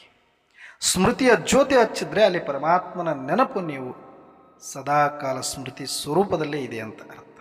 ಸಮಾವೇಶ ಆಗಿದ್ರಿ, ಕಂಬೈಂಡ್ ಆಗಿದ್ರಿ ಅಂತ. ಎಲ್ಲಿ ಆತ್ಮದ ಜೊತೆಗೆ ಸ್ಮೃತಿ ಸೇರ್ಕೊಂಡಿದೆಯೋ ಅಲ್ಲಿ ಬಾಬಾರವರು ಸಮಾವೇಶ ಆಗಿದ್ದಾರೆ ಅಂತಲೇ ಅದರ ಅರ್ಥ. ಅದಕ್ಕೆ ಬಾಬಾರವರು ಅಪ್ನೇಕು ಆತ್ಮ ಸಮಜ್ ಮುಜ್ಜ ಬಾಪ್ಕೋ ಯಾದ್ ಕರೋ. ನೀವು ಸುಮ್ಮನೆ ಡೈರೆಕ್ಟಾಗಿ ಹಿಂಗೆ ಬರ್ತೀರಿ ಅಂತಲೇ ಇದನ್ನು ಅಂಡರ್ಲೈನ್ ಮಾಡಿ ಈ ತಪ್ಪು ಮತ್ತೆ ಮಾಡಬಾರ್ದು ಮಕ್ಕಳು. ಮತ್ತೆ ಎಮೋಷ್ನಲ್ ಆಗಿ ಸುಮ್ಮನೆ ಬಾಬಾ ಬಾಬಾ ಅಂತಾಗಲಿ, ಶಿವ ಅಂತಾಗಲಿ ಅವ್ರು ಜಪ ಮಾಡ್ದಂಗೆ ಬರೀ ಒಂದು ಮಂತ್ರ ಥರ ಇದು ಕೂತ್ಕೊಂಡ್ಬಿಟ್ರೆ ಆಗೋದಲ್ಲ. ನಾನು ಹೇಳಿರೋ ಟಾಪಿಕ್ಕು, ನಾನು ಹೇಳಿರುವ ಇಂಟೆನ್ಷನ್ನೇ ಬಿಟ್ಟು ಇವರು ಮತ್ತೆ ನನ್ನನ್ನು ಹಿಡ್ಕೊಂಡ್ಬಿಟ್ರೆ ಇಲ್ಲಿ ತನಕ ಮಾಡಿರೋ ತಪ್ಪೆ ಮತ್ತೆ ರಿಪೀಟ್ ಆಗುತ್ತೆ. ಇದು ಆಗಬಾರ್ದು ಅಂತಲೇ ಅಂಡರ್ಲೈನ್ ಮಾಡಿ ಹೇಳಿದರು ಅಪ್ನೇಕೋ ಆತ್ಮ ಸಮಾಜ ಅಂತ. ಆದರೆ ಇವತ್ತು ಈ ವಿಚಾರವನ್ನೇ ಜನಗಳಿಗೆ ಮೊದಲು ಅರ್ಥ ಮಾಡಿಸಿ, ಇದನ್ನೇ ಫಸ್ಟ್ ಪಕ್ಕಾ ಮಾಡಿಸಿ, ಇದನ್ನೇ ಗಟ್ಟಿ ಮಾಡಿಸಬೇಕು ಅಂತ ನಾವು ಜಾಸ್ತಿ ಆತ್ಮದ ಬಗ್ಗೆ ಮಾತಾಡಿದರೆ ಕೆಲವರಿಗೆ ಆಗಬರಲ್ಲ. ಯಾಕಂದರೆ ಇದು ಭಾಳ ಸೂಕ್ಷ್ಮವಾದ ವಿಚಾರ. ಬಾಬನ್ ಸೈಡ್ಲೈನ್ ಮಾಡಬೇಕು ಅಂತಲ್ಲ, ನಾವು ಇಲ್ಲಿ ಬುದ್ಧಿವಂತರಾಗಬೇಕಾಗಿದೆ, ಜ್ಞಾನಿಗಳಾಗಬೇಕಾಗಿದೆ. ನನಗಿರುವಷ್ಟು ಬಾಬಾರವ್ರ ಮೇಲೆ ಪ್ರೀತಿ, ನನಗೆ ಬಾಬಾ ಅಂದರೆ ಎಷ್ಟು ಪಂಚಪ್ರಾಣ, ಬಾಬಾ ಅಂದರೆ ಎಷ್ಟು ಒಳಗಡೆ ಆನಂದ ಬಾಷ್ಪ ಸುರಿಸಿದ್ದೀನಿ ನಾನು ಮುಂಚೆ ಆರಂಭದಲ್ಲಿ ಯೋಗದಲ್ಲಿ ಕೂತ್ಕೊಂಡಾಗ. ಅಂದರೆ ನಾನು ಯಲಂಕದಲ್ಲಿದ್ದಾಗ ಗದ್ದೆ ಮೇಲೆ ಕೂತ್ಕೊಂಡಾಗ ನಾನು ಯೋಗ ಮಾಡುವಾಗ ಎಷ್ಟು ಜನ ನೋಡಿದರೋ ಅವ್ರನ್ನ ಯಾರನ್ನು ಕೇಳಿದ್ರು ನಿಮಗೆ ಹೇಳ್ತಾರೆ. ನಾನು ಹಾಕ್ಕೊಂಡಿರೋ ಬಟ್ಟೆ ತೊಯ್ದು ಹೋಗ್ತಾ ಇತ್ತು. 1-1.5 ಗಂಟೆ ಯೋಗಕ್ಕೆ ಗದ್ದೆ ಮೇಲೆ ಕೂತ್ಕೊಂಡ್ರೆ ಅಷ್ಟು ಆನಂದ ಬಾಷ್ಪ ಹೋಗ್ತಾ ಇತ್ತು. ಯಾಕಂದರೆ ಆ ಹೊಸದ ದಿನಗಳ ಬಚ್ಪನಕ ದಿನ ಬುಲಾನ ದಿನ ಅಂತ ಹೇಳ್ತಾರೆ. ಆ ಸಮಯದಲ್ಲಿ ನನಗೆ ಸಿಕ್ಕಿರುವ ಎಲ್ಲ ಸ್ಮೃತಿ, ಆತ್ಮದ ಸ್ಮೃತಿ, ಸೃಷ್ಟಿ ನಾಟಕದ ಸತ್ಯ, ಯಾವ ಪರಮಾತ್ಮನನ್ನು ನಾನು ಹುಡುಕ್ತಾ ಇದ್ದೆ ನನಗೆ ಅವರು ಸಿಕ್ಕಿಬಿಟ್ರು ಡೈರೆಕ್ಟಾಗಿ, ಅವರೇ ಬಂದು ನನ್ನನ್ನು ಹುಡುಕ್ಬಿಟ್ರು ಅಂತೇಳಿ ಬರೀ ಅದನ್ನು ನೆನೆಸ್ಕೊಂಡ್ರೆ ಸಾಕು 1.5 ಗಂಟೆ ಹೆಂಗೆ ಹೋಗ್ತಿತ್ತು ಗೊತ್ತಾಗಿರಲಿಲ್ಲ. ಕಣ್ಣಲ್ಲಿ ಆನಂದ ಬಾಷ್ಪ ಸುರಿತಾ ಸುರಿತಾ ಸುರಿತಾ ಸುರಿತಾ ಸುರಿತಾ ಬಟ್ಟೆಯೆಲ್ಲ ಒದ್ದೆಯಾಗಿ ಹೋಗ್ತಿತ್ತು ನಂದು. ಎಷ್ಟು ಕಂಟ್ರೋಲ್ ಮಾಡ್ಕೊಳ್ತಿದ್ದೆ. ನನಗಿವತ್ತು ಕಣ್ಣಲ್ಲಿ ನೀರು ಬರಬಾರ್ದು. ನೋಡೋರು ಮತ್ತೆ ಇದನ್ನು ಪ್ರಾಕ್ಟೀಸ್ ಮಾಡ್ಕೊಂಡ್ಬಿಡ್ತಾರೆ. ಇದು ನಾನು ಎದರಲ್ಲಿ ಕೂತ್ಕೊಂಡು ಗದ್ದೆ ಮೇಲೆ ಕೂತ್ಕೊಂಡು ಕ್ಲಾಸ್ ಮಾಡಬೇಕು ಅಥವಾ ಯೋಗ ಮಾಡ್ತಾ ಇದ್ದೀನಿ ಅಂದಾಗ ಇದನ್ನು ಮತ್ತೆ ಬೇರೆಯವರು ಫಾಲೋ ಮಾಡೋಕ್ಕಾಗಿದ್ರೆ ಅಥವಾ ಬೇರೆಯವ್ರಿಗೆ ಇದು ಒಂಥರ ಬೇರೆ ಮಿಸ್ಗೈಡ್ ಆಗಬಾರ್ದು ಅಂತ ಎಷ್ಟು ಕಂಟ್ರೋಲ್ ಮಾಡಿಕೊಂಡು ಸುಮಾರು 1-2 ವರ್ಷ ಕಷ್ಟಪಟ್ಟ ಆದಮೇಲೆ ಆ ಎಮೋಷನಿಂದ ನಾನು ಹೊರಗಡೆ ಬರಬೇಕಾಯಿತು. ಹಾಗಂತ ಬಾಬಾರವ್ರ ಮೇಲೆ ನಮಗಿವತ್ತು ಪ್ರೀತಿ ಅಭಿಮಾನ ಇಲ್ಲ ಅಂತಲ್ಲ, ಆದರೆ ಭಾವನೆಗಿಂತ ಸತ್ಯ ಮುಖ್ಯ ಅಂತ ಹೋದಾಗ ಮಾತ್ರ ನಾವು ಜ್ಞಾನ ಮಾರ್ಗದಲ್ಲಿ ಇರಲಿಕ್ಕೆ ಸಾಧ್ಯ. ಇದು ಭಕ್ತಿ ಮಾರ್ಗ ಅಲ್ಲ, ಜ್ಞಾನ ಮಾರ್ಗ ಅನ್ನೋದಕ್ಕೇ ಭಾವನೆಗಳಿಗಿಂತ ಜಾಸ್ತಿ ಇಲ್ಲಿ ಸತ್ಯಕ್ಕೆ ನಾವು ಬೆಲೆಯನ್ನು ಕೊಡ್ತಾ ಮುಂದೆ ಹೋದಾಗ ನಾವು ಮುಂದೆ ಏನಾದರೂ ಸಾಧಿಸ್ತೀವಿ. ಹೇಗೋ ಹಾಗೆ ಇಲ್ಲಿ ಬರೀ ಮಾತುಗಳು ಆದರೆ ಆಗುವುದಿಲ್ಲ. ಇದು ಜ್ಞಾನ ಮಾರ್ಗನೂ ಬೇರೆ, ಯೋಗ ಮಾರ್ಗನೂ ಬೇರೆ, ಯೋಗ ವಿಭಾಗನೂ ಬೇರೆ ಅಂತ ನಿನ್ನೆ ಬಾಬಾರವರು ಕೂಡ ಹೇಳಿದ್ದಾರೆ. ಹಾಗೆ ಇಲ್ಲಿ ಬಾಬಾರವರು ಏನು ಹೇಳಲಿಕ್ಕೆ ಬಂದಿದ್ದಾರೆ ಆ ವಿಚಾರಗಳು ಮರ್ಜಾಗಿ ಹೋಗ್ತಾ ಇದೆ ಇವತ್ತು. ಇವತ್ತು ಬರೀ ಮತ್ತೆ ಬಾಬರವ್ರನ್ನ ಹೈಲೈಟ್ ಮಾಡ್ತಿದ್ದೀವಿ, ಬಾಬರವ್ರು ಬಂದಿದ್ದಾರೆ ಅಂತ ಹೇಳಕ್ಕೆ ಹೋಗ್ತಿದ್ದೀವಿ ಅಷ್ಟೇ ಬಿಟ್ಟರೆ, ಆದರೆ ಅವರು ಏನು ಹೇಳಿದ್ದಾರೆ ಅನ್ನೋದು ನಾವೇ ಕ್ಲಾರಿಟಿಯಲ್ಲಿಲ್ಲ. ಏನು ಹೇಳಿದರು ಬಾಬರವರು ಬಂದು, ಯಾವ ವಿಚಾರದ ಬಗ್ಗೆ ನಮ್ಮನ್ನು ಜಾಗೃತ ಮಾಡಿದರು, ಮತ್ತು ಆ ವಿಚಾರದ ಕುರಿತಾಗಿ ನಾನು ಎಷ್ಟು ಕಾನ್ಸ್ಟಂಟ್ ಆಗಿದ್ದೀನಿ, ಎಷ್ಟು ಕಾನ್ಫಿಡೆಂಟ್ ಆಗಿದ್ದೀನಿ ಅನ್ನೋದು ಪ್ರಾಕ್ಟಿಕಲ್ ಆಗಿ ನಮ್ಮ ಹತ್ರ ಇದೆಯಾ ಅಂತ ಚೆಕ್ ಮಾಡಿಕೊಂಡ್ರೆ 90% ಆತ್ಮರಿಗೆ ಇಲ್ಲ. ಏನನ್ನವ್ರೆ ಹಿಂಗೆ ಹೇಳ್ತೀರಿ? 100% ಶೋರ್ ನಾನು ಹೇಳ್ತೀನಿ. ಯಾಕೆ ಅಂದರೆ ಇಂಟೆನ್ಷನ್ ಬಿಟ್ಟು ಮತ್ತೆ ಸೆಂಟೆನ್ಸ್ ಏನು ಕೊಡ್ತಾ ಇದ್ದಾರೆ ಅನ್ನೋದನ್ನು ಬಿಟ್ಟು ಕೊಟ್ಟಿರೋರನ್ನ ಹಿಡ್ಕೊಳ್ಳೋ ಥರ ಇಲ್ಲಿ ತನಕ ಏನಾಯಿತು, ಟೀಚಿಂಗನ್ನು ಬಿಟ್ಟು ಟೀಚರ್ನ ಹಿಡ್ಕೊಂಡ್ರೆ ಅವ್ರು ಎಂದೂ ಪಾಸ್ ಆಗಲಿಕ್ಕೆ ಸಾಧ್ಯ ಇಲ್ಲ. ಹೇಗೋ ಹಾಗೆ ಇಲ್ಲಿ ಬರೀ ಭಾವನಾತ್ಮಕವಾಗಿ ಬಾಬರವ್ರ ಜೊತೆ, ಬಾಬರವ್ರ ನೆನಪಲ್ಲಿದ್ದರೆ ಬಾಬರವ್ರ ರಕ್ಷಾ ಕವಚ ಮಾಡ್ತಾರೆ, ಬಾಬರವ್ರ ಕಿರಣಗಳಾಗ್ತಾರೆ. ಇದೆಲ್ಲ ಆರಂಭದ ಅಂಕಲಿಪಿ ಪಾಠಗಳಷ್ಟೇ. ಇವು ಎಮೋಷ್ನಲ್ ಟಚ್ ಕೊಟ್ಟು ಒಂದಷ್ಟು ಜನಗಳಲ್ಲಿ ಜಾಗೃತಿ ಮೂಡಿಸಿ, ಶಿವನ ಬಗ್ಗೆ ಅಭಿಮಾನ ಮೂಡಿಸಿ ಈ ಕಡೆ ಕರ್ಕೊಂಡು ಬರೋದಕ್ಕಿರುವಂಥ ಚಾಕ್ಲೇಟೇ ಹೊರತಾಗಿ ಅದೇ ಅಂತಿಮ ಸ್ಟೇಜ್ ಅಲ್ಲ, ಅಂತಿಮ ಪಾಠ ಅಲ್ಲ. ಮುರಳಿಯಲ್ಲಿ ಎಲ್ಲರಿಗೂ ಕೂಡ ಪಾಠಗಳಿರುತ್ತೆ. ಒಂದು ಆರಂಭದ LKG UKG ಅಂಕಲಿಪಿ ಪಾಠದಿಂದ ಹಿಡಿದು ಯೂನಿವರ್ಸಿಟಿಯ ಪಾಠದವರೆಗೂ ಇರುತ್ತೆ. ನೀವು ಯಾವ ಹಂತದಲ್ಲಿದ್ರಿ, ಯಾವ ಟಾಪಿಕ್ಕನ್ನು ಅರ್ಥ ಮಾಡ್ಕೊಳ್ತಾ ಇದ್ರಿ ಅನ್ನೋ ಆಧಾರದ ಮೇಲೇ ನಿಮ್ಮ ಒಂದು ಎಲಿಜಿಬಿಲಿಟಿ ನಿರ್ಧಾರ ಆಗತ್ತೆ ಇಲ್ಲಿ. ಹಾಗಾಗಿ ಇಲ್ಲಿ ಎಷ್ಟು ಆಳ ಇದೆ ಈ ಜ್ಞಾನ, ಎಷ್ಟು ನಾವು ಯಾವ ರೀತಿ ತಗೊಳ್ಬೇಕಾಗಿತ್ತು ಆ ರೀತಿ ತಗೊಂಡಿಲ್ಲ ಅಂದರೆ ನಾವು ಏನಾಗಬೇಕು ಅಂದ್ಕೊಂಡಿವಿ ಅದಾಗಲಿಕ್ಕಾಗೋದಿಲ್ಲ. ಅದಕ್ಕೆ ಈ ಸತ್ಯಗಳನ್ನು ನಾನೊಂದಷ್ಟು ಆಳವಾಗಿ ಹೋಗಿ ಶೋಧಿಸಿ, ಎಲ್ಲರೂ ಇಷ್ಟು ಆಳವಾಗಿ ಇಷ್ಟು ಹಿನ್ನೆಲೆ ಇಟ್ಕೊಂಡು ಬರ್ತಾರಿಲ್ಲ ಗೊತ್ತಿಲ್ಲ. ಬಾಬರವ್ರು ನನಗೆ ಡ್ರಾಮಾನುಸಾರ ಇಷ್ಟೆಲ್ಲ ನನಗೆ ಆ ಬೇಸ್ಮೆಂಟನ್ನು ಹಾಕಿ ಇಲ್ಲಿ ಕಳಿಸಿದೆ. ಆಳವಾಗಿ ಹೋಗಿ ಇದನ್ನು ಸರಿಯಾಗಿ ಅರ್ಥ ಮಾಡಿಸುವ ಜವಾಬ್ದಾರಿ ಎಲ್ಲೋ ಒಂದು ಕಡೆ ನನಗೆ ಅವಕಾಶ ಸಿಕ್ಕಿದೆ ಈ ಸೇವೆ ಮಾಡಲಿಕ್ಕೆ. ಇದನ್ನು ಮುಟ್ಟಿಸಬೇಕು ಅನ್ನೋ ಒಂದೇ ಒಂದು ಕಾರಣಕ್ಕೆ ನಾನು ಪ್ರತಿದಿನ ಇಷ್ಟೆಲ್ಲ ನಾನೇನು ಅನುಭವ ಮಾಡ್ತಿದ್ದೀನಿ, ನನಗೇನು ಅರ್ಥ ಆಗಿದೆಯೋ ಅದನ್ನು ಹಂಚ್ಕೊಳ್ಳೋದಕ್ಕೆ ನಾನು ಇಷ್ಟಪಡ್ತಾ ಇದ್ದೀನಿ. ಅದಕ್ಕೆ ಈಗಲೂ ಸಹ ನಾವು ಟಾಪಿಕ್ಕನ್ನು ಯಾವ ರೀತಿ ಆಯ್ಕೆ ಮಾಡಿಕೊಳ್ಬೇಕು ಅಂತ ನನ್ನ ಅಭಿಪ್ರಾಯವನ್ನು ನಾನು ತಿಳಿಸೋದಾದರೆ, ಭಗವಂತ ಏನನ್ನು ಅರ್ಥ ಮಾಡಿಸ್ಲಿಕ್ಕೆ ನಾವು ಆತ್ಮರಿಗೆ ಜಾಗೃತಿ ಮಾಡಲಿಕ್ಕೆ ಪ್ರಯತ್ನ ಪಡ್ತಾ ಇದ್ದಾರೋ, ಯಾವ ವಿಚಾರವನ್ನು ನಮಗೆ ತಿಳಿಸಿ ಮುಂದೆ ಬರುವಂಥ ದಿನಗಳಲ್ಲಿ ನಮ್ಮನ್ನು ಪಾರು ಮಾಡಲಿಕ್ಕೆ ನಮಗೆ ಒಂದು ಧೈರ್ಯ ಕೊಡಲಿಕ್ಕೆ ಪ್ರಯತ್ನ ಪಡ್ತಾ ಇದ್ದಾರೋ ಆ ಟಾಪಿಕ್ಕನ್ನು ಎಲ್ಲರಿಗೂ ಮುಟ್ಟಿಸೋದು ನಮ್ಮ ಇಂಟೆನ್ಷನ್ನೇ ಹೊರತಾಗಿ ಭಗವಂತನ ಬಗ್ಗೆ ನಾವು ಯಾರಿಗೂ ಜಗತ್ತಿನಲ್ಲಿ ಮುಟ್ಟಿಸೋ ಅವಶ್ಯಕತೆ ಇಲ್ಲ. ಎಲ್ಲ ರೂಪದಲ್ಲಿ ಎಲ್ಲ ಧರ್ಮಾತ್ಮರು ಭಗವಂತನ ಬಗ್ಗೆ ಸಾಕಷ್ಟು ಮಹಿಮೆ ಮಾಡಿ ಹೋಗಿದ್ದಾರೆ. ಮತ್ತೆ ನಾವು ಮಹಿಮೆ ಭಜನ ಮಾಡಿಕೊಂಡು ಕೂಡ ಅವಶ್ಯಕತೆ ಇಲ್ಲ, ಜಪ ಮಾಡಿಕೊಂಡು ಕೂಡ ಅವಶ್ಯಕತೆ ಇಲ್ಲ. ಏನೋ ಭಗವಂತ ಬಂದುಬಿಟ್ಟಿದ್ದಾನೆ ಅಂತ ನಾವು ಹೇಳ್ತೀವಿ. ಅವ್ರಿಗೂ ಕೂಡ ಆಯಾ ಸಮಯದಲ್ಲಿ ನಮ್ಮ ಧರ್ಮಾತ್ಮರಲ್ಲಿ ಅವತರಣೆಯಾಗಿ ನಮಗೆಲ್ಲ ಬರೆಸಿಬಿಟ್ಟಿದ್ದಾರೆ ಅಂತ ಅವರು ನಂಬ್ಕೊಂಡು ಇರೋದ್ರಿಂದ ಇದೇನು ಹೊಸ ಟಾಪಿಕ್ ಆಗೋದಿಲ್ಲ. ಮತ್ತು ಅವರಿಗೆ ಅದರಲ್ಲಿ ಏನು ಅಂಥ ದೊಡ್ಡ ಖುಷಿನೂ ಕೂಡ ಸಿಗೋದಿಲ್ಲ. ಯಾಕಂದರೆ ಇದೆಲ್ಲ ಅವರ ಅನುಭವ ಮಾಡಿ ಬಿಟ್ಟಿರೋದು, ಈ ಥರ ಸಂಭ್ರಮಿಸಿ ಬಿಟ್ಟಿರೋದು ಇವಾಗ ನಾವು ಸಂಭ್ರಮಿಸ್ತಾ ಇದ್ದೀವಿ ಅಂತ ನಾನು ಅಂದ್ಕೊಳ್ತಾ ಇದ್ದೀನಿ. ಯಾಕಂದರೆ ಅವ್ರವ್ರ ಸ್ಟೇಜ್, ಅವ್ರವ್ರ ಟೈಮ್ ಬಂದಾಗ, ಅವ್ರವ್ರ ಧರ್ಮಾತ್ಮರು ಬಂದಾಗ ಅವ್ರ ಧರ್ಮಾತ್ಮರಿಗೂ ಕೂಡ ಅದೇ ಥರ ಅನಿಸಿರೋದು. ಇಲ್ಲ, ಇದನ್ನು ನಾನು ಮಾಡಿಲ್ಲ, ನನ್ನ ಮುಖೇನ ಯಾರೋ ಮಾಡಿದ್ದಾರೆ, ಯಾವುದೋ ಒಂದು ಶಕ್ತಿ ಮಾಡಿದೆ, ಪರಮಾತ್ಮ ಮಾಡಿಸಿದ್ದಾರೆ ಅಂತ ಹೇಳಿರೋದ್ರಿಂದನೇ ಆ ಪರಮಾತ್ಮನ ಸ್ವರೂಪದಲ್ಲಿ ಅವರನ್ನು ನೋಡ್ತಾ ಬಂದಿರೋದು. ಹೇಗೆ ಈಗ ನಾವು ಬ್ರಹ್ಮ ಬಾಬರವ್ರನ್ನ ನಾವು ಬ್ರಾಹ್ಮಣ ಧರ್ಮದ ಆತ್ಮರು ಅಥವಾ ಆದಿ ಸನಾತನ ದೇವಿ ದೇವತಾ ಧರ್ಮದ ಆತ್ಮರು, ಈಗ ಬ್ರಹ್ಮ ಬಾಬರವರೆಲ್ಲ ಇದೆಲ್ಲ ಮಾಡ್ತಾ ಇರೋದು ಪರಮಾತ್ಮ ಮಾಡ್ತಿದ್ದಾನೆ ಅಂತ ನಾವು ಹೆಂಗೆ ಅನುಭವ ಮಾಡಿ ಸಂಭ್ರಮಿಸ್ತಾ ಇದ್ದೀವಿ. ಇವಾಗ ಎಲ್ಲರಿಗೂ ಈ ಸುದ್ದಿ ತಿಳಿಸಬೇಕು ಅಂತ ಓಡ್ತಾ ಇದ್ದೀವಿ.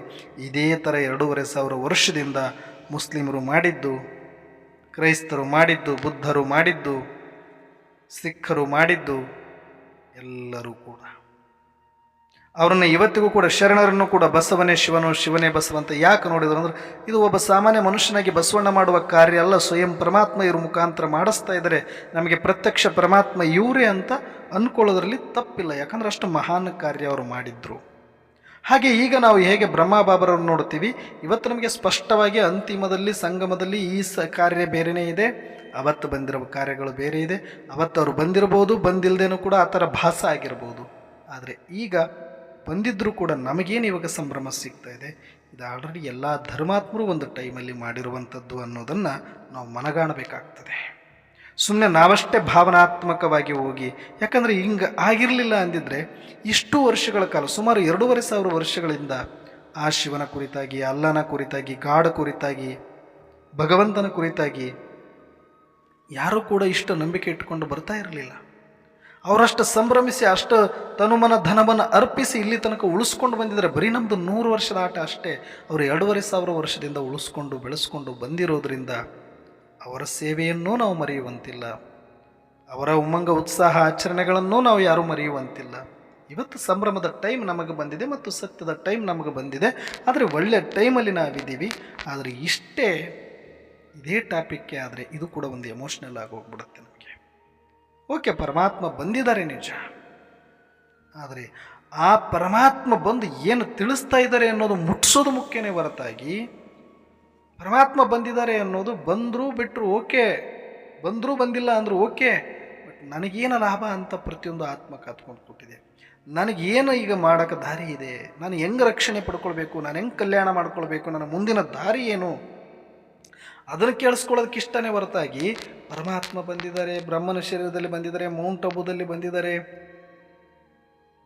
ಇದು ಎಲ್ಲವೂ ಕೂಡ ಅವರಿಗೆ ಔಟ್ ಆಫ್ ಸಿಲೆಬಸ್ ಆಗಿಬಿಡುತ್ತೆ. ಯಾವಾಗ ಅಂದರೆ ಮೊದಲು ಅವನಿಗೇನು ಲಾಭ ಇದೆ ಅಂತ ಗೊತ್ತಾಗೋರಿಗೆ. ಯಾರಾದರೂ ಅಷ್ಟೇ ಅಲ್ವ. ಈಗ ಒಬ್ಬ ರೋಗಿಗೆ ಡಾಕ್ಟರ್ ಫಾರಿನಿಂದ ಬಂದಿದ್ದಾರೆ, ಅಲ್ಲಿ ಔಷಧ ತಂದಿದ್ದಾರೆ, ಅಲ್ಲಿ ಕಂಡುಹಿಡಿತಾ ಇದ್ದಾರೆ, ಅದ್ರ ಬಗ್ಗೆ ಮಾತಾಡ್ತಾ ಹೋಗಿ ಉಪಯೋಗ ಇಲ್ಲ. ಈಗ ನನಗೇನಿಲ್ಲಿ ಮಾಡ್ತಿದ್ದಾನೆ ಈ ಡಾಕ್ಟ್ರು ಅಂತ ಅನ್ನೋದು ಮುಖ್ಯ ಆಗುತ್ತೆ ಹೊರತಾಗಿ ಯಾರ್ದೋ ಬಗ್ಗೆ ಎಲ್ಲೋ ಕೂತವ್ರ ಬಗ್ಗೆ ನಾವು ಮಾತಾಡ್ತಾ ಹೋದರೆ ಅದು ಅವನಿಗೆ ಇಷ್ಟ ಆಗೋದಿಲ್ಲ. ಹೇಗೋ ಹಾಗೆ ಆತ್ಮರಿಗೆ ತನ್ನ ಆತ್ಮದ ಕಲ್ಯಾಣಕ್ಕೆ ಬೇಕಾಗಿರುವಂಥ ವಿಷಯವನ್ನು ಏನು ಪರಮಾತ್ಮ ಬಂದು ಆತ್ಮ ಕಲ್ಯಾಣಕ್ಕಾಗಿ ನಮಗೆ ಕೆಲವೊಂದು ಧೈರ್ಯವನ್ನು ಸತ್ಯವನ್ನು ತಿಳಿಸಿದರೆ, ಆ ಸತ್ಯವನ್ನು ತಿಳಿಸುವಂಥ ಟಾಪಿಕ್ಗಳನ್ನು ಇಟ್ಕೊಂಡ್ರೆ ಮಾತ್ರ ಬಹುಶಃ ನಾವು ಎಲ್ಲರನ್ನ ರೀಚ್ ಮಾಡ್ಬೋದು, ಆ ಟಾಪಿಕ್ ಕುರಿತಾಗಿ ಜಗತ್ತಿನಲ್ಲಿ ಮಾತಾಡ್ಬೋದು ಅಂತ ನಾನು ಅಂದ್ಕೊಳ್ತೀನಿ. ಅದು ಯಾವುದು ನನಗನ್ನಿಸಿದ್ದು ಅದರಲ್ಲಿ ಒಂದಷ್ಟು ನಾವು ವಿಚಾರ ಮಾಡೋದಾದರೆ, ಬಾಬಾ ಹೇಳ್ತಾರೆ ಎಲ್ಲ ದುಃಖಗಳಿಗೆ ಕಾರಣ ಏನು ಅಂತಂದರೆ ನಾಟಕವನ್ನು ನಾವು ನಾಟಕದ ಥರ ನೋಡ್ತಾ ಇಲ್ಲ, ನಾಟಕವನ್ನು ನಾವು ಸಾಕ್ಷಿಯಾಗಿ ನೋಡ್ತಾ ಇಲ್ಲ, ಸರ್ವರನ್ನು ಸಹೋದರ ದೃಷ್ಟಿಯಲ್ಲಿ ನಾವು ನೋಡ್ತಾ ಇಲ್ಲ, ಎಲ್ಲರನ್ನೂ ನಿರ್ದೋಷ ದೃಷ್ಟಿಯಲ್ಲಿ ನೋಡ್ತಾ ಇಲ್ಲ. ಈ ನಾಟಕದ ಬಗ್ಗೆ ನಿಖರವಾದ ಮಾಹಿತಿ ನಮಗಿಲ್ಲ. ಹಾಗಾಗಿ ನಿಮಗೆ ಲಾಭ ನಷ್ಟ, ಪಾಪ ಪುಣ್ಯ, ಧರ್ಮ ಅಧರ್ಮ, ಹೆಚ್ಚು ಕಡಿಮೆ, ನಮ್ಮವರು ಬೇರೆಯವರು, ಸಾವು ನೋವು, ಇದೆಲ್ಲವೂ ಕೂಡ ದ್ವಂದ್ವಗಳಲ್ಲಿ ನಿಮಗೆ ಕಾಣಿಸ್ತಾ ಇದೆ. ಅದಕ್ಕಾಗಿ ನಿಮಗೆ ಈ ರೀತಿಯ ಅನುಭವ ಆಗ್ತಾ ಇದೆ. ಯಾವಾಗ ನಿಮ್ಮ ದೃಷ್ಟಿ ದ್ವಂದ್ವ ಅತೀತವಾಗುತ್ತೋ, ಅಭೇದವಾಗುತ್ತೋ, ಆಗ ಮಾತ್ರ ನೀವು ರಾಗದ್ವೇಷದಿಂದ ಮುಕ್ತರಾಗಿ ಸಂತೃಪ್ತ ದೃಷ್ಟಿಯಲ್ಲಿ ಇದ್ದು ಸಂಪೂರ್ಣ ಅನುಭೂತಿಯನ್ನು ಮಾಡಲಿಕ್ಕೆ ಸಾಧ್ಯ ಮಕ್ಕಳೇ. ಹಾಗಾಗಿ ಫಸ್ಟ್ ಇಲ್ಲಿ ನೀವು ಅವರು ಇವರು, ಈ ಧರ್ಮ ಆ ಧರ್ಮ, ಈ ಭಾಷೆ ಅಂತ ನೋಡಬೇಡಿ. ಡ್ರಾಮಾ ಸಬ್ಜೆಕ್ಟಲ್ಲಿ ಎಲ್ಲರೂ ಒಂದೇ. Drama accurate, drama perfect, drama ಹೂಬಹು, ಡ್ರಾಮಾ ಕಲ್ಯಾಣಕಾರಿ, ಡ್ರಾಮಾ ನಿರ್ದೋಷ್. ನಾವೆಲ್ಲ ಪಾಪ ಮಾಡಲಿಕ್ಕೆ ಬಂದವರಲ್ಲ, ಪಾತ್ರ ಮಾಡಲಿಕ್ಕೆ ಬಂದವರು. We are all actors. Only ನಾವು ಆ್ಯಕ್ಟ್ ಮಾಡಲಿಕ್ಕೆ ಬಂದವರು. ಇದೊಂದು ನಾಟಕ ಅಷ್ಟೇ, ಇದರಲ್ಲಿ ಯಾವುದೂ ಕೂಡ ಸತ್ಯ ಅಲ್ಲ. ಇದು ಒಂದು ನಾಟಕವಾಗಿದೆ. ಆ ನಾಟಕದ ಒಂದು ಪಾತ್ರದ ಒಂದು ಸೀನಲ್ಲಿ ಸರ್ವರು ತಮ್ಮ ತಮ್ಮ ಆ್ಯಕ್ಟನ್ನು ಮಾಡಿದ್ದೀವಿ. ನಾವೆಲ್ಲರೂ ಒಂದೇ, ನಮಗೊಬ್ಬನೇ ಶಿವ ತಂದೆ. ಈ ಸತ್ಯದಲ್ಲಿ ಬಂದು ನಿಲ್ಲಬೇಕು ಅಂದರೆ ಮೊದಲು ಡ್ರಾಮದ ಬಗ್ಗೆ ಅವ್ರಿಗೆ ಏನಾಗಬೇಕು, ಸ್ಪಷ್ಟವಾದ ಒಂದು ಕ್ಲಾರಿಟಿ ಸಿಗಬೇಕಾಗಿದೆ ಜಗತ್ತಿನ ಆತ್ಮರಿಗೆ. ಒಂದು ಈ ಸಾವಿನ ಭಯದಿಂದ, ಕೇಡಿನ ಭಯದಿಂದನೇ ಎಲ್ಲರೂ ಕೂಡ ಭಯಭೀತರಾಗಿ ಏನು ಬೇಕಾದರೂ ಮಾಡ್ತಾರೆ. ಅದಕ್ಕೆ ಎಲ್ಲರಿಗೂ ಮನದಟ್ಟಾಗಬೇಕು, ನಿಮಗಾರಿಗೂ ಸಾವಿಲ್ಲ, ನಾವು ಯಾರೂ ಸಾಯುವವರಲ್ಲ, ನಾವೆಲ್ಲ ಚಿರಂಜೀವಿಗಳು, ಮೃತ್ಯುಂಜಯರು ಅನ್ನೋದು ಎಲ್ಲರಿಗೂ ಅರ್ಥ ಆಗಬೇಕು ಮೊದಲು. ಅಂದರೆ ಈ ಆತ್ಮದ ಪರಿಕಲ್ಪನೆ ಬಹಳ ಗಟ್ಟಿಯಾಗಿ ಎಲ್ಲರಿಗೂ ಮುಟ್ಟಬೇಕಾಗಿದೆ. ನಾನೊಂದು ಆತ್ಮ, ನಾನೊಂದು ಚೈತನ್ಯ, ನಾನೊಂದು ಅವಿನಾಶಿ, ನನಗೆ ಯಾವುದು ಕೂಡ ನನ್ನನ್ನು ಏನು ಮಾಡಲಿಕ್ಕೆ ಸಾಧ್ಯ ಇಲ್ಲ. ಯಾವುದು ನಯನಂ ಚಂದಂತಿ ಶಸ್ತ್ರಾಣಿ ದಹತಿ ಪಾವಕ ಅಂತ ಭಗವದ್ಗೀತೆಯಲ್ಲಿ 50 ಶ್ಲೋಕ ಆತ್ಮದ ಬಗ್ಗೆ ಹೇಳಿದರೂ ಕೂಡ ಒಂದು ಅದಕ್ಕೆ ಗಟ್ಟಿಯಾದಂಥ ಪ್ರೂಫ್ ಇರಲಿಲ್ಲ. ಏನೂ ಆಗೋದಿಲ್ಲ, ಅದು ಎಲ್ಲಿಗೆ ಹೋಗುತ್ತೆ ಅನ್ನೋದು ಗೊತ್ತಾಗಿರಲಿಲ್ಲ, ಅದು ಎಲ್ಲಿಂದ ಬಂತು ಗೊತ್ತಿರಲಿಲ್ಲ. ಬರೀ ಆತ್ಮದ ಬಗ್ಗೆ ಮಾತ್ರ ಒಂದು ಕ್ಲಾರಿಟಿ ಸಿಕ್ಕಿತ್ತು. ಆದರೆ ಆತ್ಮದ ವಾಟ್ ನೆಕ್ಸ್ಟ್, ಏನಾಗುತ್ತೆ ನೆಕ್ಸ್ಟು, ಯಾಕಿದು ಏನೂ ಆಗೋದಿಲ್ಲ, ಅದು ಹೆಂಗೆ ನಂಬೋದು ಅನ್ನೋದಕ್ಕೆ ಪ್ರೂಫ್ ಇರಲಿಲ್ಲ. ಇವತ್ತು ವಿತ್ ಪ್ರೂಫ್ ಕೊಟ್ಟಿದ್ರಿ. ಯಾಕಂದರೆ ಇದು ಒಂದು ನಾಟಕ ಆಗಿದೆ, ನಾವೆಲ್ಲ ಪಾತ್ರಧಾರಿಗಳಾಗಿದ್ರಿ. ಇಲ್ಲಿ ಯಾರೂ ದೋಷಿಗಳಿಲ್ಲ, ಇಲ್ಲಿ ಯಾರೂ ರಾಗದ್ವೇಷ ಮಾಡುವ ಅವಶ್ಯಕತೆ ಇಲ್ಲ, ಇಲ್ಲಿ ಯಾರನ್ನೂ ಕೂಡ ಶಿಕ್ಷಿಸುವುದು ಕ್ಷಮಿಸುವುದು ಅವಶ್ಯಕತೆ ಇಲ್ಲ. ನೀವೆಲ್ಲರೂ ಒಂದೇ ಮನೆಯಿಂದ ಬಂದವರು, ಒಬ್ಬ ತಂದೆಯ ಮಕ್ಕಳೇ ಇದ್ದೀವ್ರಿ. ನೀವು ಮಾಡಿದ್ದೆಲ್ಲರೂ ಕೂಡ ನಾಟಕ. ನಾವು ಬಂದ ಕಾರ್ಯಕ್ಕೆ ಅವರೂ ಬಂದಿದ್ದಾರೆ. ನಾನು ನನ್ನ ಪಾತ್ರ ನಿಭಾಯಿಸಲಿಕ್ಕೆ ಬಂದರೆ ಅವ್ರ ಪಾತ್ರವನ್ನು ನಿಭಾಯಿಸಲಿಕ್ಕೆ ಬಂದಿದ್ದಾರೆ. ಇಲ್ಲಿ ಯಾರು ಕೂಡ ಹಿಂದೂ, ಮುಸ್ಲಿಂ, ಕ್ರೈಸ್ತ, Bharat, China, America, Russia, Kannada, Hindi, English, ಯಾವುದೇ ದೇಶ, ಭಾಷೆ, ಧರ್ಮ ಎಲ್ಲದರ ಮಿತಿ ಮೀರಿ ಕೊನೆಗೆ ನೀವೊಂದು ಆತ್ಮ. ನಾವೆಲ್ಲರೂ ಒಂದೇ ಕೆಲಸಕ್ಕಾಗಿ ಈ ಧರೆಯಲ್ಲಿ ಬಂದವರು. ಎಲ್ಲರೂ ತಮ್ಮ ತಮ್ಮ ಪಾತ್ರ ಅಚ್ಚುಕಟ್ಟಾಗಿ ಮಾಡಿದ್ದಾರೆ ಅಂತ ಎಲ್ಲರೂ ಒಬ್ರನ್ನೊಬ್ಬರು ಹ್ಯಾಂಡ್ಶೇಕ್ ಮಾಡಿ ಅಪ್ರಿಷಿಯೇಟ್ ಮಾಡುವಂಥ ಒಂದು ಪರಿಕಲ್ಪನೆಯಲ್ಲಿ ಸರ್ವಾತ್ಮರಿಗೂ ಜಾಗೃತಿಯನ್ನು ಮೂಡಿಸಿದಾಗ ಮಾತ್ರನೇ ಎಲ್ಲರಿಗೂ ಕೂಡ ಇದು ಇಷ್ಟ ಆಗತ್ತೆ ಮತ್ತು ಎಲ್ಲರ ಆತ್ಮವು ಜಾಗೃತಿಯಾಗತ್ತೆ. ಆಗ ಎಲ್ಲರೂ ಈ ಬಂಧನದಿಂದ, ಭಯದಿಂದ, ಭೀತಿಯಿಂದ ಮುಕ್ತರಾಗಿ ನಿಜವಾದ ಜೀವನ್ಮುಕ್ತ ಸ್ಥಿತಿಯನ್ನು ಅನುಭವ ಮಾಡಿದಂತಾಗತ್ತೆ. ಆಗ ಎಲ್ಲರೂ ಕೂಡ ಇದನ್ನು ಒಪ್ಪಿಕೊಳ್ತಾರೆ ಎನ್ನುವಂಥ ಒಂದು ಅನಿಸಿಕೆ ನನ್ನ ಅಭಿಪ್ರಾಯ. ಹಾಗಾಗಿ ಯಾರು ಇಲ್ಲಿ ಪಾಪ ಮಾಡಲಿಕ್ಕೆ ಬಂದವರಲ್ಲ, ಪಾತ್ರ ಮಾಡಲಿಕ್ಕೆ ಬಂದವರು. ಈ ಟಾಪಿಕ್ ಹೊಸದು. ಇದನ್ನು ಕೇಳಿದಾಗ ಬಹುಶಃ ಎಲ್ಲರಿಗೂ ಒಂದು ಥರ, ಕರ್ಮ ಫಿಲಾಸಫಿಯವರಿಗಂತೂ ಬಹುಶಃ ಅವ್ರಿಗೆ ಪ್ರಾಣನೇ ಓದಂಗಾಗತ್ತೆ.